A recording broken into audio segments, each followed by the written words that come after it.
Entonces,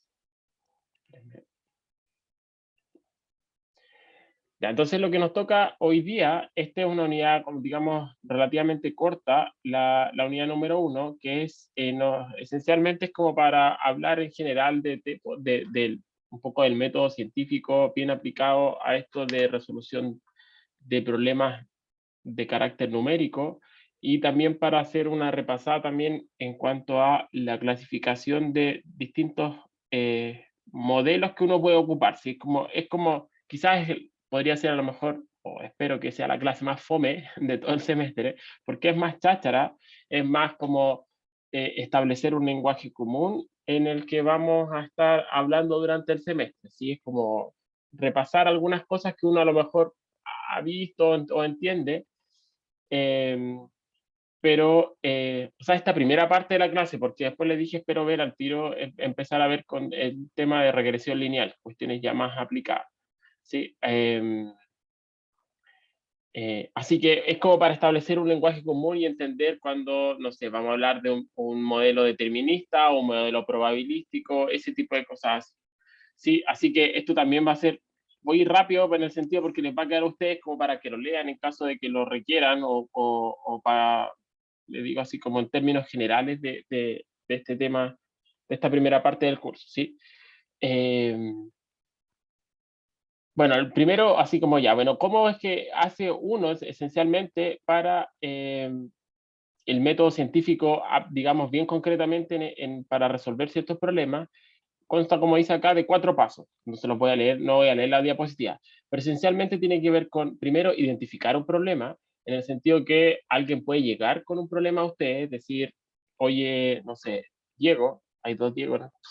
Oye, Diego, tengo este problema que necesito resolver y no sé, no tengo idea cómo abordarlo. Es un problema, no sé, científico, de ingeniería, el cual no sé cómo abordarlo. Por ejemplo, eh, tengo un amigo, yo no soy, nunca he trabajado directamente fue muy poquito tiempo con una minera, que nos presentó un problema. Nos dijo, ¿saben qué? En la mina pasa tal y tal problema, ¿sí? Y tenía que ver con la descarga de material y que de repente, aquí en Teniente, de repente se traba el material y deja de, digamos, de fluir, ¿sí? Entonces tienen que ir a poner de nuevo explosivos los mineros, entonces, y eso significa que la mina está parada un montón de horas y pierden un montón de millones, y además es lo que significa como arriesgar la vida de las personas que van para allá, porque ya están a profundidades súper grandes, y por lo tanto mandar a personal con explosivos a esas profundidades puede pasar cualquier accidente, ha muerto gente así. Entonces lo que siempre se quiere evitar, bueno, es primero o sea, evitar la pérdida de vida, hacer que la empresa no pierda plata, en fin, todas esas cosas.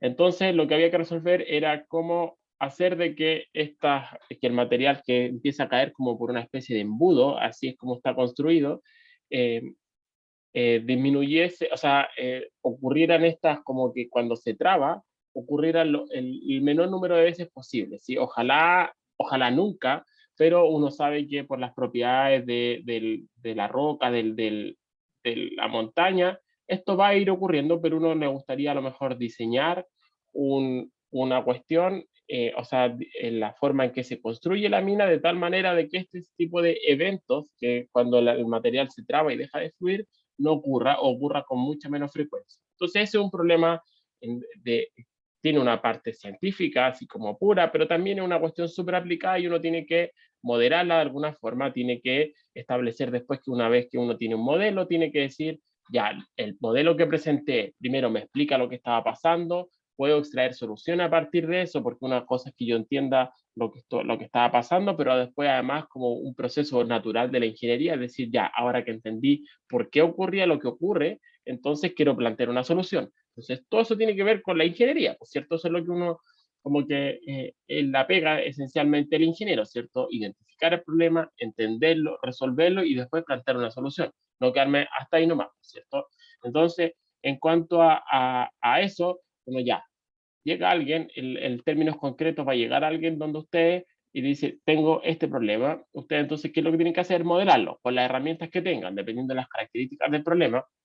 van a tener que modelarlo y posteriormente, obviamente, resolverlo y después comparar y contrastar con las cosas que ya se conocen. Primero es entender lo que estaba pasando. Entonces, si yo presento un modelo, primero tengo que saber que mi modelo, con los ingredientes, ojalá mínimos, que eso voy a ir mencionando también durante el curso, tratar de capturar y reproducir la esencia del fenómeno. ¿Sí? No voy a lo mejor capturar todas las cosas, así, todos los específicos del fenómeno, pero sí, si logro captar la esencia, a lo mejor yo me puedo quedar contento y puedo dejar a mi empleador, a quien me está contratando, a quien me va a poner las lucas para poder resolver esta cuestión, contento, ¿sí? Entonces, ahí voy a ir mencionando esas cosas después de que, primero, como una parte importantísima de los modelos, es que ojalá tengan el menor número de ingredientes posible y que con eso sea capaz de capturar el mayor número de fenómenos posibles también.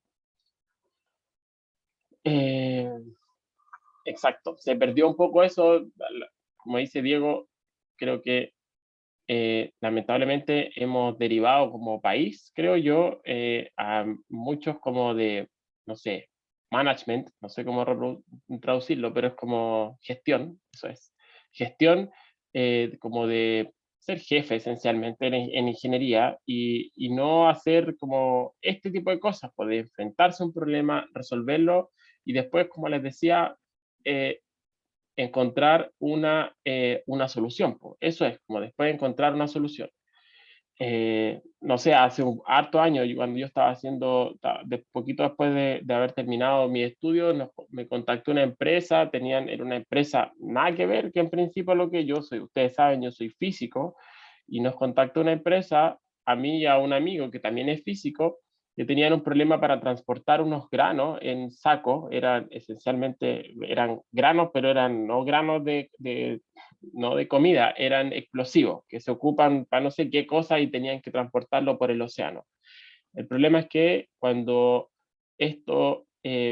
transportaban esto en los barcos, los apilaban de cierta forma, en los sacos iban apilados uno de otro, ¿cierto? Como para optimizar el espacio en las bodegas del barco, y debido a este, digamos, vaivén, al movimiento natural de un barco en el océano, es que empezaba a tener problemas estos granos, ¿sí? Se empezaban a desintegrar, un montón de cosas que tenían, que eran producto del proceso del transporte. Entonces, primero nosotros teníamos que entender, digamos, se acercaban a nosotros, querían cachar qué es lo que pasaba, entonces uno tenía que, ya, ¿cómo abordar el problema? Ese es un bonito ejemplo. ¿Cómo abordar el problema?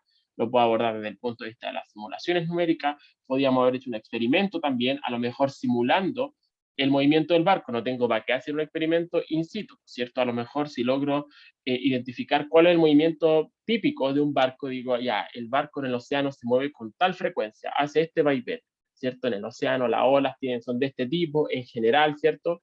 Van a haber momentos en que puede ser más o menos turbulento, pero en general tiene cierto movimiento que es relativamente regular, entonces soy capaz de mejor construir un aparato experimental que lo controlo yo con mi equipo, con mi computador, que lo programo de tal forma en que haga lo que yo quiera y pongo después los sacos y a lo mejor podría recuperar y reproducir los mismos problemas que se ven in situ en el océano, que los reproduzco en el laboratorio y después puedo hacer test, poner sensor y todo lo que yo quiera. Esa es una forma. Otra forma sería decir, ya, ok, a lo mejor modelar, o sea, hacer un aparato experimental es muy complicado, muy caro, a lo mejor el proceso de esta cuestión de fabricar una cuestión que vibre, que oscile, no sé, a lo mejor es muy caro, muy complicado de conseguir. Puede ser otro approach, hacer simulaciones, puede decir, ya, ¿qué es lo que necesito para hacer estas simulaciones? ¿Cómo modelo el saco? ¿Cómo modelo los granos? ¿Cómo modelo el vaivén de esta cuestión? Introduzco todo eso en algún modelo, que para, dicho sea, no viene al caso ahora irme en los detalles, y decir, ya, a partir de eso puedo estudiar a lo mejor eh, este problema. Y una vez que uno entiende, por eso les digo, la idea y el espíritu final de una colaboración, a lo mejor con una empresa de ese estilo y donde ahí entran ustedes, es decir, ya, primero lo entiendo, lo modelo, lo resuelvo numéricamente desde su área de expertise, pero después sería, ojalá, proponer una solución. En este caso, con las personas que eran los que manejaban el caso de los granos en el barco, era decir, ¿sabe qué? Si usted apila los granos de tal forma, el proceso, no sé, pues a lo mejor los granos defectuosos se van a reducir a lo mejor en un 50%, por decirles una cifra. ¿Sí? O si es que el saco tiene tal forma, si en vez de ponerlo en saco, usted los pone en una caja, no sé, hexagonal y no sé qué, entonces no se aplastan de la misma forma, qué sé yo. Pero todo eso es un proceso también eh, eh, que primero quiere decir plantear el problema, resolverlo, entender lo que estaba pasando primero para después, posteriormente, plantear una solución y testearla, ya sea numéricamente y finalmente igual hay una validación que siempre tiene que ser como experimental, puede decir ya, probemos ahora esta cuestión porque el modelo aguanta mucho también. Sí, entonces eso también es parte de todo este como método que uno ocupa a la hora de enfrentarse a los problemas. ¿Sí? Ya, entonces me fui un poquito para el lado, yo les dije, vamos a ir como eh, navegando por distintas cosas en esta primera clase. Así que, y por favor, como les digo, interrumpan, metan la cuchara porque si no, siempre es muy fome, como ya les he dicho. Eh, ya, esto es esencialmente, creo que lo copié y pegué de las fichas que tienen en el curso, pero creo que voy a tratar de capturar todas estas cuestiones o sea, traté de capturar estas cosas en el programa, en las tareas y como que me gustaría como que como que el mensaje con el que ustedes terminaran el curso, ¿sí? Como que, eh, bueno, entendieran este tipo de cosas, así como que, bueno, cómo se resuelve un problema científico y eso lo van a tener que hacer en las tareas, qué sé yo, y ojalá en el problema final que es el que quiero como que estudien y que va a ser a elección de ustedes también, que conozcan estas estrategias y técnicas para resolver las cuestiones, para plantear los problemas. eh, Así que espero que se lleven como toda esta pincelada de cosas al término del curso, ¿sí? Ya, ¿qué es el proceso de modelado? Aquí lo voy a leer nomás. Es el arte de modelar. Es la aplicación de métodos, como de métodos matemáticos esencialmente, o del área de la computación, para resolver ciertos problemas del mundo real. Esencialmente eso es. ¿Sí? Y aquí entonces el lenguaje en común en el mundo científico de la ingeniería son las matemáticas, ¿cierto? Entonces lo que queremos llevar es un modelo matemático, que es cierto que tengo en el papel, lo quiero llevar en su caso, en el curso, este curso en particular, y llevarlo a ese problema matemático, resolverlo numéricamente, ¿cierto? Con todas las herramientas con las que cuentan o las que vamos a ver también en el curso de este semestre. ¿Sí? Ya, pues entonces los pasos esencialmente son, primero es analizar el problema, después, como les decía, es formular el modelo ojalá, y esto es súper importante, chiquillos, formular un modelo con el mínimo de ingredientes posibles, ¿sí? Porque si no, si empiezo a agregar cosas para que mi modelo capture todas las cuestiones, después ya me pierdo. Es como dice el famoso dicho, de no sé a dónde dice, como que ¿cómo es? Que los árboles no te impidan ver el bosque, algo así es el dicho, que esencialmente que no perderse en los detalles. Muchas veces lo que queremos de un modelo es que capture la esencia, el comportamiento general de un fenómeno, ¿sí? El detalle, si es que aquí hizo tal cosita y que a lo mejor mi modelo no lo logra capturar, muchas veces eso puede ser no tan importante, ¿sí? Mientras me capture como a veces la esencia del fenómeno, a veces con eso nos quedamos felices. ¿Qué logramos con eso? Que entendimos mucho mejor luego de que validamos el modelo lo introdujimos en nuestras ecuaciones, ¿cierto? Los términos que había que introducir, entendimos mucho mejor, a lo mejor, eh, qué es lo que estaba pasando, ¿sí? Cómo interactúan las diferentes eh, físicas, químicas, qué sé yo, que tengan que ver en una situación, ¿sí? Como les decía el otro día, es fome, por ejemplo, si yo quiero, no sé, ajustar una serie de puntos, y vamos a verlo cuando veamos el tema de regresión lineal, cuando yo quiero ajustar una serie de puntos, yo ojalá me gustaría ajustarlo con, por ejemplo, donde mi curva de ajuste tenga ojalá ningún parámetro, pero eso es casi imposible, ¿cierto? Entonces uno dice, ojalá con un puro parámetro. Eso también es bien peludo, ¿sí? Entonces uno dice, ya, con cero parámetros va a ser imposible. Un parámetro puede ser, dos, ya estamos hablando un poquito, es más razonable, ¿cierto? Pero si me voy al extremo, si tengo una serie de puntos, ¿sí? Una serie de puntos y quiero ajustarle una curva, sería súper fome, digo, que yo, la curva que la que yo estoy ajustando tenga, no sé, 20 parámetros, ¿cierto? Porque uno con 20 parámetros puede ajustar cualquier cuestión, ¿cierto? Tengo tanto, imagínense un polinomio de orden 20, tengo 20 parámetros, el componente P0, P1, P2, hasta el P19 si tengo, ¿cierto? Los coeficientes del polinomio. Con eso puede dar cualquier lecera, ¿cierto? Pero sería fome porque ¿cómo puedo interpretar esos 20 parámetros? Tengo tantos parámetros que después me es muy difícil interpretar qué significa físicamente el parámetro el P0, el P1, el P2. Es muy difícil, ¿cierto? Entonces, ojalá uno trata de minimizar el número de términos siempre en los modelos, ¿sí? De manera de que sean más fáciles de interpretar, ¿sí? Ya, pues el siguiente paso obviamente es resolver el modelo y después es verificar, como les decía, que el modelo está haciendo lo que necesitamos. Y eso en general se hace, ¿cómo lo verifico? Lo contrasto, yo diría casi siempre con datos reales, con datos experimentales. Si yo, por ejemplo, quiero modelar cómo es que, de hecho les comento, tiene que ver con la tarea. Si yo quiero modelar, por ejemplo, cómo es que es la caída de un paracaidista, eh, una vez que él abre el paracaídas, ¿cierto? Entonces uno sabe, se tiran del helicóptero, andan unos cuantos segundos y después abren el paracaídas. Entonces, si yo quiero modelar eso, digo, mira, ¿sabéis qué? ¿Cuáles son las fuerzas que están presentes? Yo aprendí que en el curso de física tengo el peso, siempre el peso lo tira para abajo, por eso es que cae, ¿cierto? Pero además sé que por el efecto del paracaídas y todo, el viento, el aire va a ser un efecto sobre el paracaidista, ¿cierto? ¿Cómo modelo ese efecto del viento? No es trivial.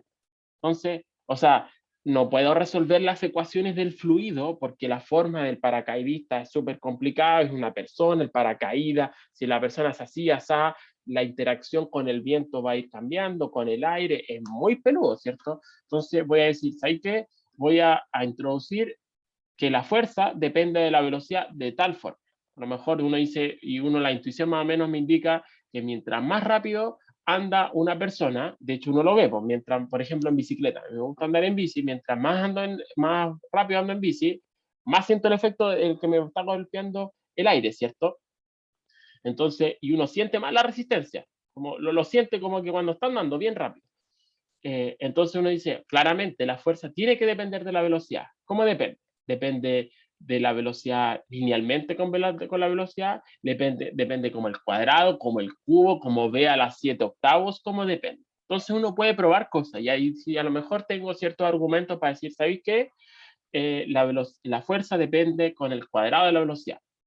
Ya, y meto eso en el modelo, resuelvo el modelo, pongo las condiciones de iniciales, qué sé yo, y después, ¿qué tengo que hacer? ¿Cómo valido esto? Contrastando. Veo, comparo, ojalá que alguien se haya tirado con un sensor, no sé qué, que me entregue la velocidad del paracaidista, cómo funciona el tiempo, y veo, ¿estaba bien mi modelo o no? ¿Tiene sentido lo que yo encontré o no? ¿O estoy hablando y tirando palos de ciego y a lo mejor no tiene ningún sentido la cuestión que incorporé? Si no tiene ningún sentido, entonces tengo que decir, ok, puedo descartar completamente el modelo que tenía, o si aún creo que lo que había hecho tenía algo de sentido, pero no capturó todo, entonces puedo decir, ¿sabes qué? A mi ecuación quiere decir que tengo que agregarle a lo mejor otra fuerza, que va a depender de tal cuestión. ¿Sí? Así es como uno procede, ¿sí? Como que, no sé si no es a prueba y error, porque no es como que, como les decía, tirar palos de ciego, sino que es en base a lo que sé, le llevo un poquito más allá y pruebo. Si me funciona, bacán. Puedo mejorar, a lo mejor hacer una pequeña modificación y para obtener aún mejores resultados, mejor todavía. O si no, tengo que decir, ya, ¿sabéis qué? Voy a agregar este otro término, que ahí sí que voy a terminar de capturar todo. Sí, pues como dice Diego, tantos parámetros no es muy razonable, porque uno siempre quiere con la descripción mínima. Siempre lo que uno quiere hacer es con la mínima descripción posible. ¿Sí? Así que siempre es porque siempre quiero capturar como lo esencial solamente. Cuando meto tanto detalle ya no sé era lo esencial y qué no es esencial, ¿sí? Entonces, siempre es con el mínimo de elementos posibles, ¿sí? Ya, y la última parte, quizás la de mantención, no sé si tiene tanto sentido en este caso, pero sí lo de parte de reportar el modelo. Y eso se lo digo como comentario en general. Creo que es algo importante, chiquillos, que ustedes, no sé si yo a ustedes, no sé si a todos les hice clase, pero fue cuando eran más chicos. Ustedes ya han pasado, tienen hartos cursos, ha pasado harta agua abajo el puente. Eh, Así que no sé cómo andan en esa parte, pero es importante que, eh, que aprendan también a hacer. Yo no quiero informe, esto no es un curso de, no sé, es como muy ingeniería, muy industrial, donde hay que hacer informes, así como muy formales. No quiero eso, pero sí que, que sea como que yo lo vea y diga, es un informe bien hecho en el sentido que está como bien estructurado, que partiendo que falta toda ortografía, que esté bien redactado, que tenga sentido como la estructura que ustedes ocuparon, porque a mí me pasó cuando le he hecho clase, no voy a hablar de usted, no me acuerdo si es que alguna vez lo identifiqué así como individualmente, pero sí mi percepción general es cuando ustedes recién entran a la U, por falencia en el colegio, porque no tienen la experiencia suficiente, porque todavía están chicos, no sé.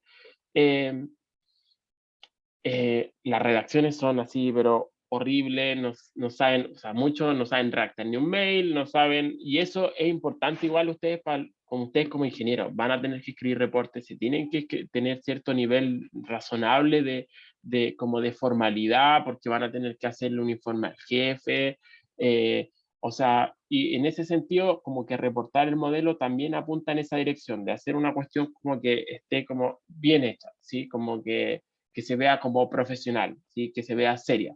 No cualquier cosa, sino que lo hicieron en el último minuto y que por poner algo escribieron cualquier lecera.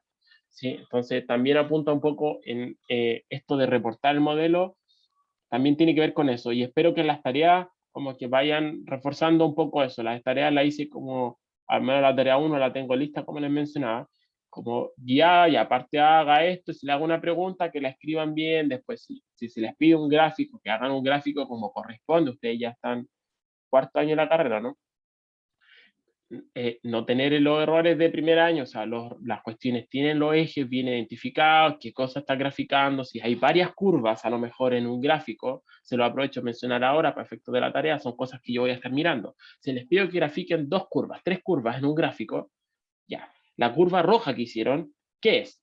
O ¿cuál es la roja, cuál es la azul, cuál es la verde en sentido ya? ¿Qué parámetros ocuparon en la roja, la azul y la verde? ¿Sí? Si lo quieren poner como una leyenda, bacán. Entonces, si no saben cómo se hace, busquen. Si a ustedes les gusta Python, vean cómo se hace un gráfico, cómo se incluyen las leyendas en Python en un gráfico. O si quieren a modo de informe, no incluirlo directamente en la figura y a lo mejor lo ponen como una especie de caption. ¿Sí? ¿Saben lo que es un caption, no? Como en la figura. No.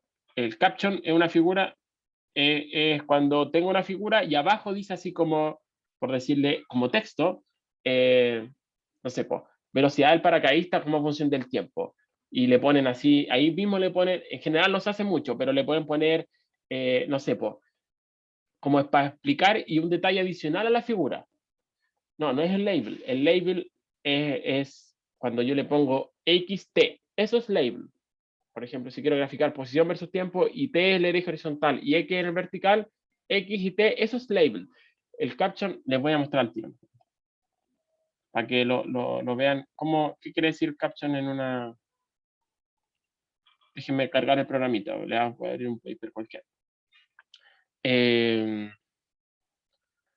Hay distintas formas de presentar los gráficos y eso se los puedo ir mencionando en las clases para que lo tengan presente.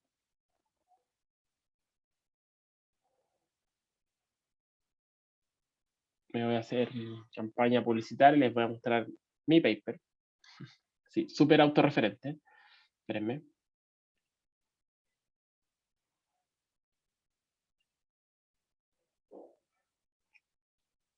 Ya no estoy compartiendo pantalla, ¿cierto?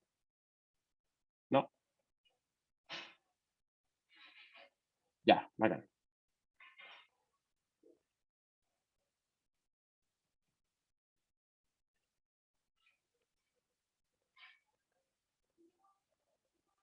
Ya, por ejemplo, esto chiquillos. Aquí, el gráfico aquí que dice A.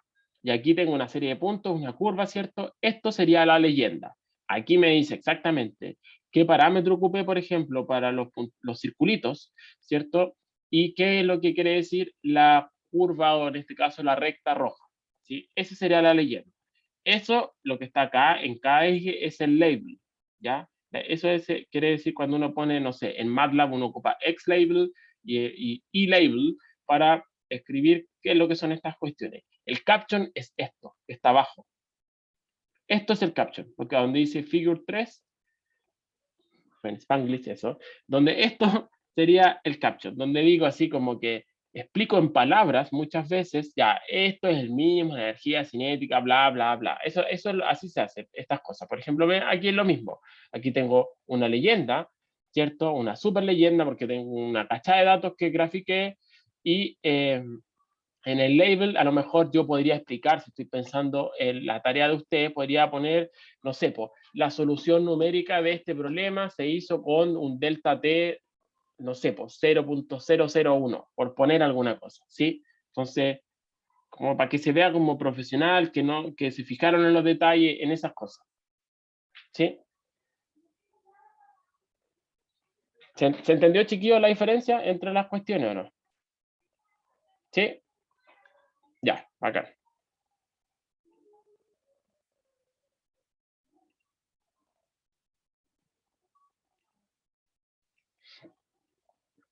Ya, entonces, creo que eso es una parte importante. Se ve como serio y decir, oye, este gallo, mira, sabéis que me graficó cuestiones, pero no tengo idea qué graficó, qué está en el eje X, qué está en el eje Y, como que se entiende solo él. Ya, eso no puede pasar. Es importante que ustedes se den a entender bien, que a lo mejor en algún minuto ustedes después en el mundo laboral les van a hacer que hagan una presentación, a lo mejor no van a trabajar necesariamente resolviendo así como en esta área de la computación. Eh, pero sí van a tener que a veces presentar y presentar, no sé, una tabla, cuestiones que se vean como profesionales, ¿sí? Como que dicen muchos de ustedes también eso.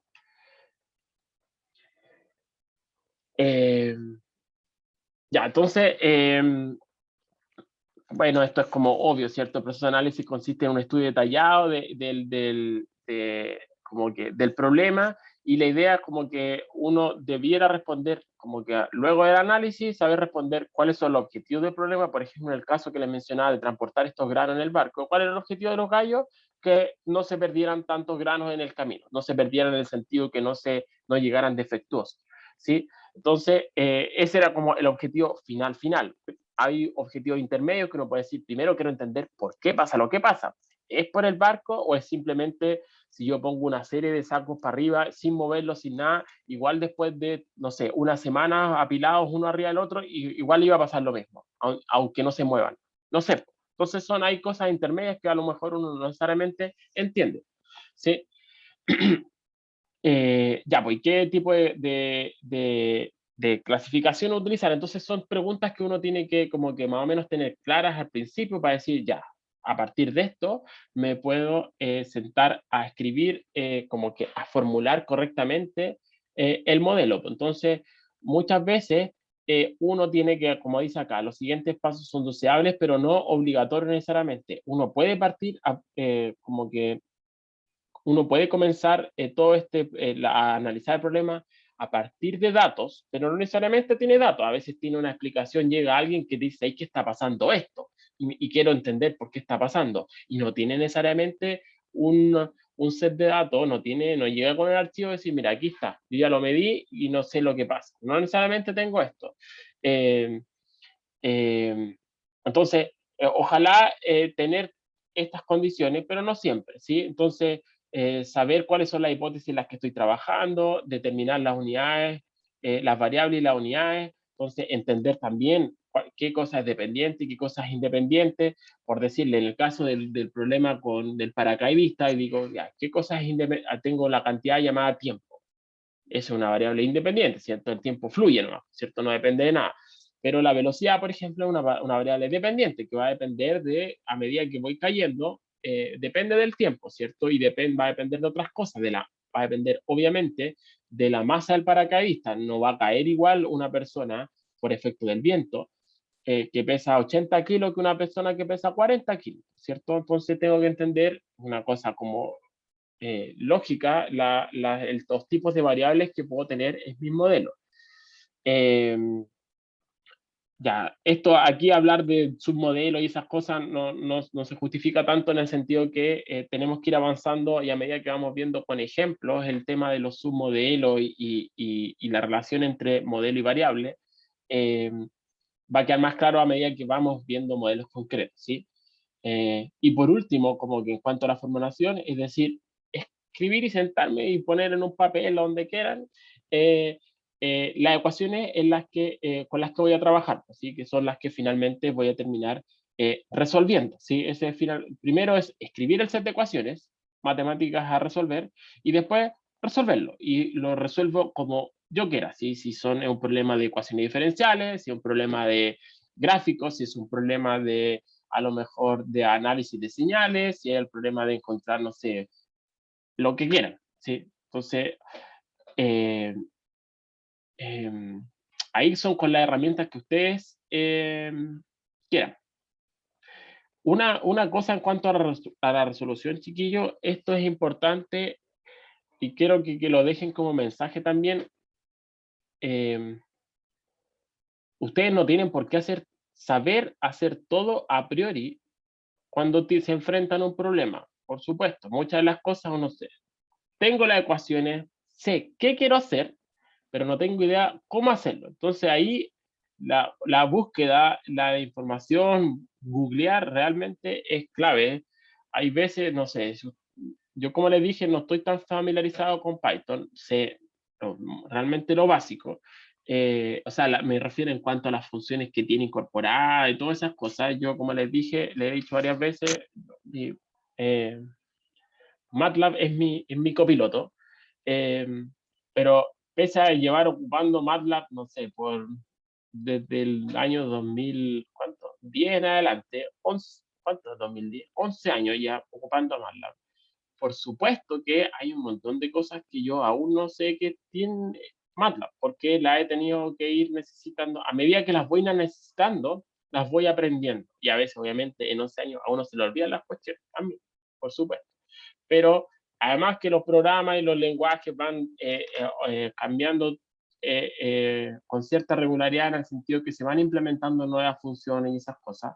Entonces, muchas veces queremos hacer una cuestión y ya están, queremos implementar un algoritmo y muchas veces ya están escritos internamente en los lenguajes. Y por eso es que les digo, busquen, googleen cómo se hace esta cuestión en Python, cómo se hace acá y a lo mejor hay una función que ya está escrita para eso. Por ejemplo, no sé, que encuentra los máximos de una señal. No sé, hay que saber ocuparla. Hay una función en MATLAB que encuentra los ceros de una función, pero no, uno dice, pero ¿qué pasa si tengo una cuestión que tiene muchos ceros? Ah, entonces tengo que saber más o menos entender cómo que la función que encuentra los ceros en MATLAB, cómo funciona, cuál es el algoritmo que ocupa. Digo, ocupa el método de Newton. Y a mí me enseñaron en el curso de métodos numéricos cuáles eran los principios del método de Newton y por lo tanto sé cuándo va a funcionar, cuándo no, o qué tengo que hacer para buscar a lo mejor si una función tiene 7 ceros, las 7 raíces de un polinomio de orden 7, por ejemplo. Entonces uno sabe que tiene 7 ceros, ¿cierto? Pero ¿cómo encuentro los 7? No es tan, o sea, es trivial. Después de que uno piensa, al final se demora 5 minutos en escribir las líneas, pero hay que saber escribir. Entonces, a eso me refiero. Búsquelo, no hay que reinventar la rueda. Hay cosas que ya están hechas, así que salvo que les diga explícitamente en la tarea, escriba su propio código para esto, ¿sí? Como solamente como que se familiaricen o se recuerden de cómo se hacía, ¿sí? Eh, entonces, siempre hay alguien que ya lo haya hecho o que me pueda inspirar en el código, no sé, pero ojo, no quiero decir que copien las cuestiones cuando les mando una tarea, que busquen un código hecho en Python que ya lo haga todo, porque eso no quiero, porque además me imagino que por una cuestión como no sé, no es ego la palabra, pero de orgullo personal de ustedes ser capaces de escribir las cuestiones, ¿cierto? Supongo que por eso están acá también. ¿Sí? Así que eso. Una cosa es buscar cómo se hace, ocupa esta función, esta otra función, pero no, quiero que copien códigos, ¿sí? Porque eso, sí, pues como que no, chiquillos. No, pues si tienen que decir, mira, sé que fui capaz de resolver este problema. Al principio pueden ser medio, no sé si aburridos, pero son simples los problemas. Pero después el problema más bonito de obtener cuestiones gráficas, no sé, que sean choras para ustedes, pues. Entonces me imagino que también quieren aprender a hacerlo y no copiarle el código igual. Sí, pues. Ya. Em, Ya, entonces, obviamente, como les mencioné hace un rato, hay un proceso de validación que tiene que ver con que después me regreso al problema original y contrasto que si es que el modelo que resolví tenía sentido o no tenía sentido, ¿sí? Sí. Eh, Como tal cual, ahí está, acá, ¿qué pasa con la parte de reportar el modelo? Es una de las etapas importantes también que tiene que ver con socializar los descubrimientos que uno hizo y por eso es que, bueno, en el mundo científico uno lo hace, estas cosas siempre en formato paper, con cierta estructura, ¿cierto? La idea es que alguien que, si yo estoy reportando un problema, alguien que eh, lea después mi reporte, sea capaz de, a lo mejor, si él en su propio laboratorio, en su propio computador, si es que es una cuestión numérica, sea capaz de reproducir exactamente lo que yo estoy reportando, ¿sí? Como que si es que yo dije que hice esto, ya tengo que explicarlo con tal nivel de detalle que alguien pueda leerlo y decir, este gallo ocupó este parámetro y no hay nada oscuro entre medio, no es como, oye, ¿cómo lo habrán hecho? ¿Y qué hicieron acá? No, que sea realmente súper clarito, cosa que si yo leo después el reporte y a lo mejor lo quiero rehacer y replicar las cuestiones en mi computador, entonces que lo pueda volver a hacer, ¿sí? Esa es una cuestión como que es importante también, que a veces uno se pierde, tiene que tener todos los detalles. Si ustedes ocuparon un paso de integración de tanto, póngalo. Si ustedes ocuparon el método tanto, póngalo. ¿Cómo se hizo? Eso es lo que quiero, ¿sí? Entonces, ¿qué es el método de solución? Si son cosas universales, si uno dice, se ocupó el método de, no sé, RUN-G-CUTA de orden 4 para resolver la ecuación diferencial, ya, con eso queda claro. Porque todo el mundo en el área debería conocer cuál es el RUN-G-CUTA de orden 4 y con eso es suficiente. No tienen para qué explicar todo de nuevo el RUN-G-CUTA, ¿sí? O se ocupó, no sé, la transformada de Hilbert para encontrar la envolvente de una curva. Ya, alguien que sepa diga, ya, cuál era la transformada de Hilbert, pero que haya una referencia, que se entienda qué o cómo lo hicieron. ¿Sí?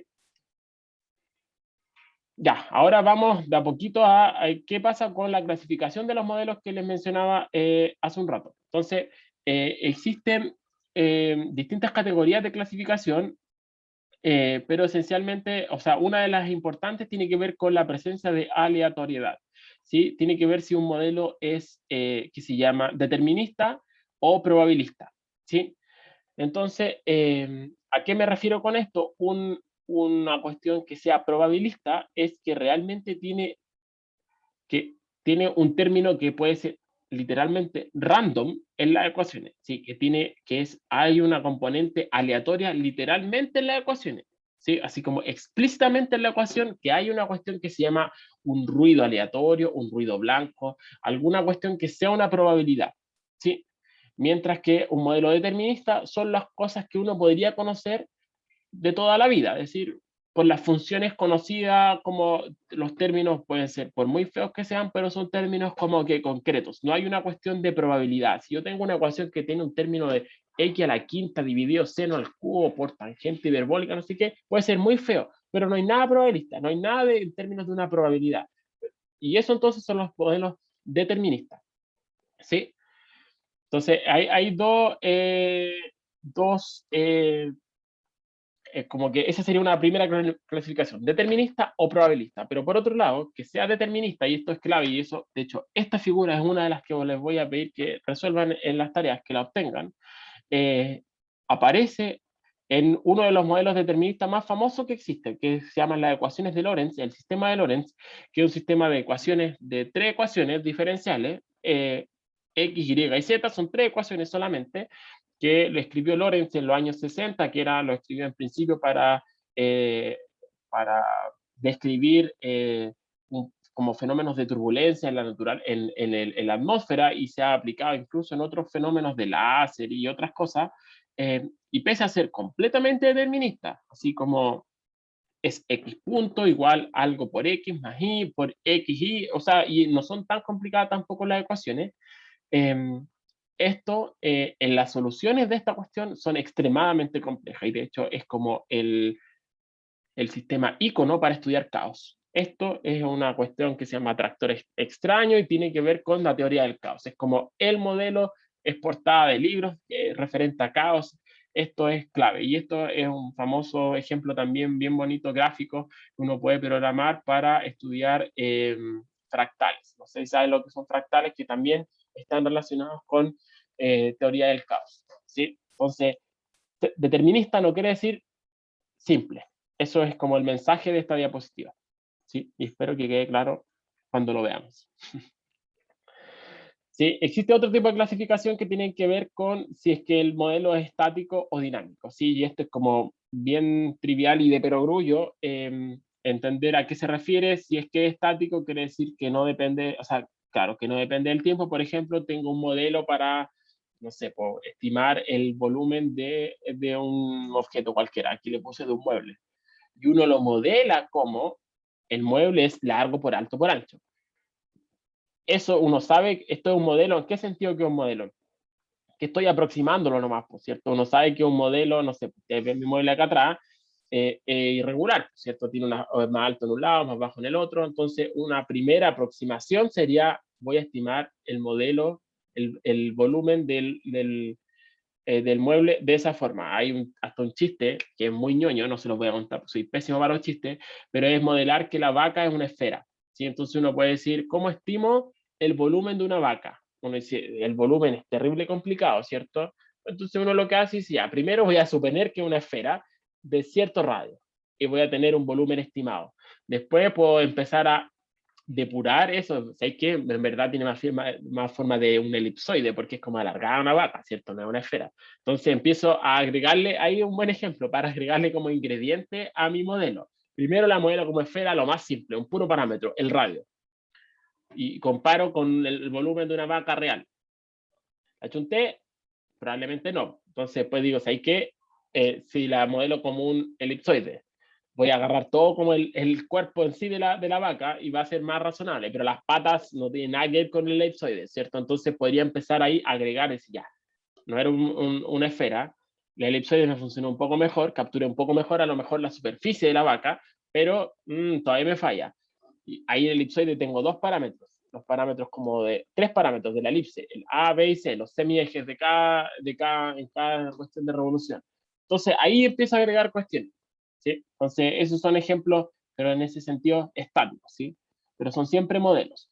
Modelos dinámicos son obviamente cosas que dependen del tiempo, ¿sí? Por ejemplo, ustedes vieron, entiendo, en su curso también de ecuaciones diferenciales y de métodos numéricos, tienen que haber resuelto la ecuación de difusión. Nosotros la vamos a ver tangencialmente, no como, no quiero apuntar el curso a que resuelvan nuevamente o ecuaciones de derivadas parciales.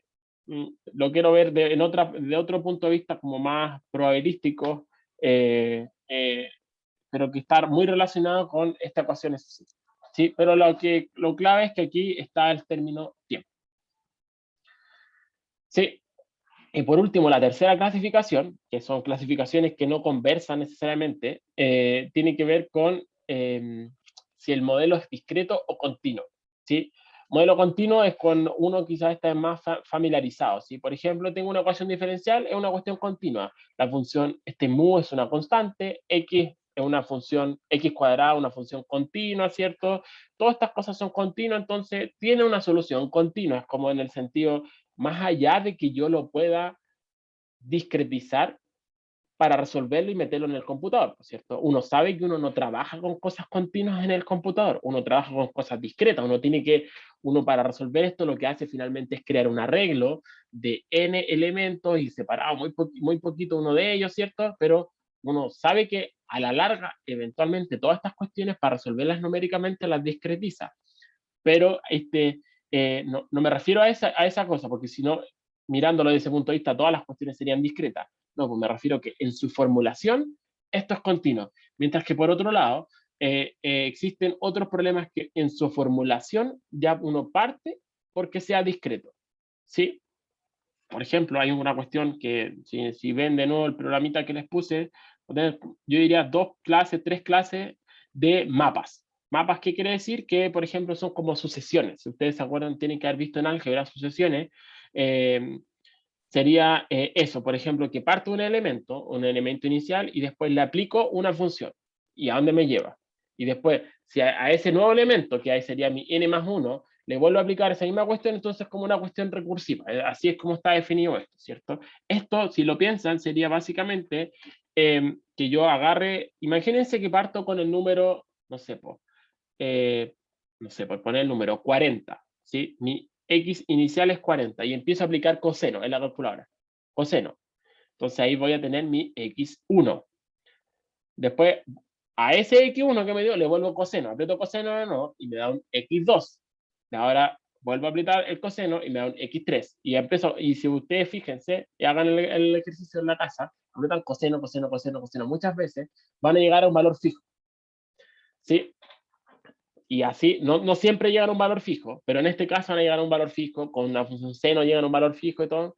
Entonces, eso se estudia y no es una cuestión tan absurda como la estoy presentando, sino que tiene aplicaciones, obviamente dependiendo del tipo de mapa, de la función que tenga, tiene aplicaciones para estudiar ciertos fenómenos que muchas veces son discretos, en el sentido de que los pasos son finitos, ¿sí? No me importa, como en este caso, donde el paso de tiempo tiene que sí o sí ser continuo. Muchas veces hay fenómenos en la naturaleza donde pasa algo y después, si es que pasa un tercero, entonces pasa otra cosa y así. Entonces los pasos realmente son discretos, como en este caso que está acá, ¿sí? Esto también está relacionado, de hecho, eventualmente con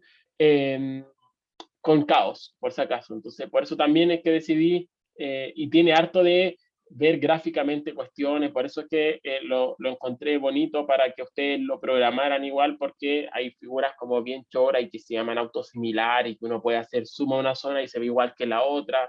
Entonces son cosas que ustedes van a poder, espero que veamos eh, con detalle, ¿sí? Eh, Errores los errores en los modelos, en todo este proceso pueden venir de distintas causas. Aquí puse una foto que encontré en Google que tiene que ver con exactitud y precisión, ¿eh? Pero no lo voy a mencionar, ahí está la figura, se entiende al tiro qué quiere decir exactitud, es la diferencia entre exactitud y precisión. Eso quiere decir, cuando estoy en un caso súper bien preciso y bien exacto, quiere decir que la achunté esencialmente al blanco, mientras que a lo mejor puedo ser exacto porque fíjense, el promedio coincide con donde quiero estar, pero tengo una gran dispersión. Fíjense que el ancho de la gaussiana es bien grande, mientras que aquí es flaquito. Eso es lo que está comparando la diferencia entre exactitud y precisión. ¿Sí? Sí, pues, para allá apunto ahora, Diego, tiene que ver con la fuente de los errores que ahora netamente en cuanto a la implementación del modelo numérico que yo estoy resolviendo, ¿sí? Entonces, esto es como recordatorio porque intuyo que ustedes ya lo han visto en algún otro de los cursos, así que eh, hay errores de precisión que tienen que ver con esto, por cierto, como que, por ejemplo, si ocupo 3,1416, no es lo mismo que ocupo una chorrera de decimales. Los errores de truncación, muchas veces estas funciones se definen a partir de series que son infinitas, ¿cierto? Este valor para la exponencial es exactamente igual a esta sumatoria, solo en el caso de que este n tienda a infinito. Entonces, si es que yo a lo mejor ocupo un n que no es tan grande, entonces no voy a estar tan cerca del valor exacto que quiero para la exponencial, ¿cierto? Eh, Así que esos son los errores de truncación. Eso es más evidente también cuando uno trunca una serie hasta tal número, ¿cierto? Me quedo con 3 términos, 4 términos, 5 términos, ¿cierto? La función seno también tiene ¿cómo se llama? Una expresión escrita en términos de serie. ¿Sí? Así que, y por último, errores de redondeo que muchas veces tiene que ver con que, aquí faltó, esto se ven al tamaño, ahí está mal redactado, está mal escrito, finito de la información que se guarda en la memoria. ¿Sí? Entonces, por ejemplo, si yo es que escribo este código y quiero calcular el coseno, por ejemplo, como a la derivada del seno, entonces puedo ocupar a lo mejor esta expresión, que es la derivada centrada en la derivada centrada, eh, y me fijo eh, que cuando, si es que me voy a epsilon que son muy, muy chiquititos, hay un problema al restar estos números que son muy, muy parecidos. Entonces después me empieza a dar cualquier cuestión. ¿Sí? Fíjense que al principio ando súper bien, ¿sí? Ando súper bien, pero después empieza como que a oscilar, ¿sí? Me voy, de hecho empezó a aumentar, fíjense que ahora la diferencia entre el coseno y la derivada, fíjense que aumentó caleta, ¿sí? Es tan chico el valor de epsilon que ocupé y después que tiene que ver con ese error que hay asociado a restar dos números muy parecidos uno con el otro, ¿sí? Entonces, hay que tener ojo también con esas cosas. Son cuestiones que uno tiene que tener como ojo o saber los límites del programita en el que estoy trabajando. ¿Sí? Por eso es que muchas veces tampoco uno no hace, y también tiene que ver con el tiempo, cuando veamos la cuestión de integración, tiene que ver con el tiempo de el delta t que uno ocupa. Muchas veces uno quiere resolver ecuaciones diferenciales y uno dice, mientras más chiquito el delta t que ocupo para integrar, para derivar, qué sé yo, más preciso soy. Pero yo no por eso voy a ocupar un delta t 10 a la menos 15, ¿cierto? Porque voy a tener este tipo de problemas y porque además me voy a demorar infinitamente, un tiempo así, pero excesivamente largo para obtener mi resultado. ¿Sí? Porque a lo mejor con 10 a la menos 3 funciona y tengo una gran precisión incluso con 10 a la menos 3. Si es que mi algoritmo es como intrínsecamente bueno, ¿sí? Entonces, no irse como que al chancho con esas cosas porque hay que tener ojo el tema del error de redondeo y el tiempo que tardo también a la hora de resolver mi problemita. Ya, chiquillos, voy a parar hasta acá porque esto ya es más, no sé si lo han visto, regresión lineal, creo que no, creo que Cristóbal me mencionó que nunca lo habían visto, así que esto es un poco más duro. ¿Sí lo vieron? Si lo vieron, bacán, así que voy a avanzar más rápido, pero de todas formas se nos acabó el tiempo. Eh, Así que lo vamos a ver el miércoles. Dependiendo, como les digo, de qué tanto avance el miércoles, si es que el jueves tenemos clase o no. ¿Sí? Eh, Así que eso. ¿Hay dudas, chiquillos, hasta acá o no?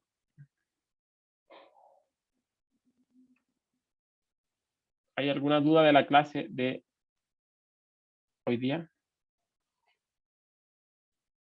Pucha, quiero mostrar la tarea, pero es que no quiero adelantar. Pero un poquito, no le hace mal a nadie.